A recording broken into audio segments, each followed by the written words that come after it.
Shall I crack on? Yeah. So you got through 17 overs. Yep. Felt good. It seemed to be in rhythm sort of straight away.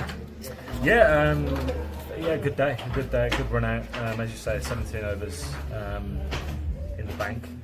Felt pretty good, three wickets, and I think just it's been a frustrating start to the season for me. Obviously missing the first period was a bit frustrating, but obviously now having played a couple of weeks ago for Warwickshire and backing it up today, it's nice. It feels good. And you've said before that you're kind of not like Mark Wood. You have to get some overs under your belt to get yourself back in rhythm. Is that why you're playing here, just to get those overs? Yeah, absolutely. I think it would have been nice to have played a few more championship games, but the ankle wasn't really playing ball, so I had to give it a little bit longer. And this game was obviously in the diary, so it made sense to play this, to get some more overs in the legs, but also just time on feet. You can't. I'm one that needs that sort of time and days in the field to feel kind of fully prepared from a body perspective as well as a bowling perspective as well.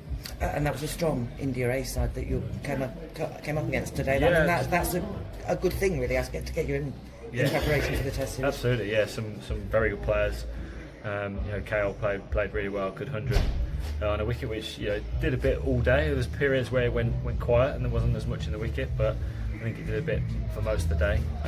But as you say, it's always good to come up against strong opposition when you go into a Test series which is going to be hard fought. You're going to be the clear attack leader in that Test. How do you feel bearing the shoulder responsibility for that? Yeah, if that is the case, then great. I had a little bit of a sort of go of it last year, I suppose. Last summer was that was the case.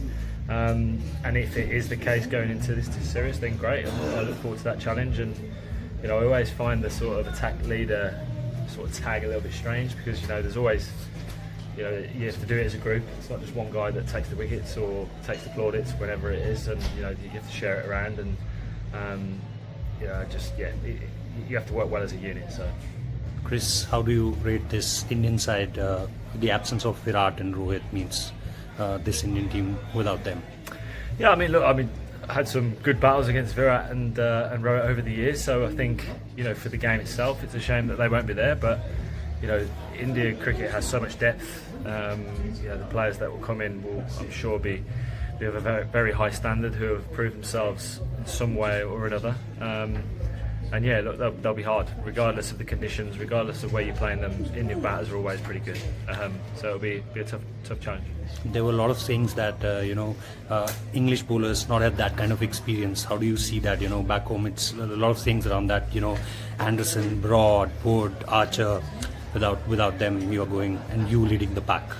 Yeah, I think there's always cycles in Test cricket, international cricket, where the guys that have been around for a long time kind of move aside, retire, lack of form, whatever it is, and there's always space for people to step into those shoes. And there's a couple of guys within the England side, and over the last couple of years, that have stepped in to do that.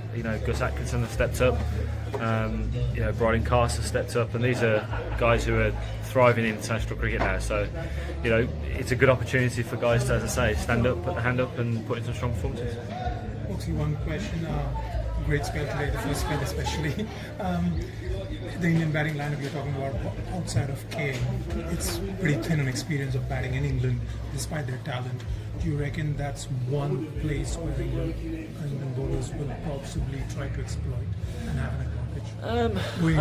That's an area which I suppose you can hope to exploit. Batting in England and batting in, compared to batting in Australia, to batting in India, as an international cricket, you have to adapt to the conditions, and coming to England is no different. I think home advantage is always seen as an advantage within Test cricket, but as I say, people put their hand up and stand up in different conditions and perform well. So we'll have to be at the best of our ability to beat the Indian side, and hopefully we can, especially at the start of the series strong.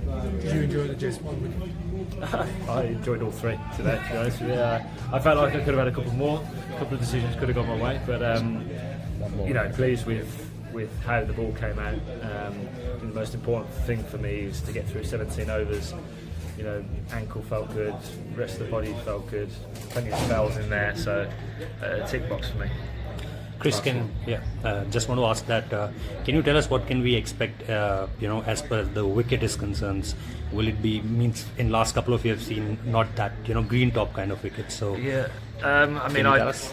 I don't have the power to tell the groundsman what to produce, but if it was up to me, it would be green and it would be doing all sorts. But I can't imagine that will be the case. I think generally in England you get good cricket wickets. There'll be a bit in it for the bowlers maybe at the start of the Test match, and then as the Test match goes on, it gets a bit better for batting. I think a lot of the time in England you look up rather than down, so weather will play a big part.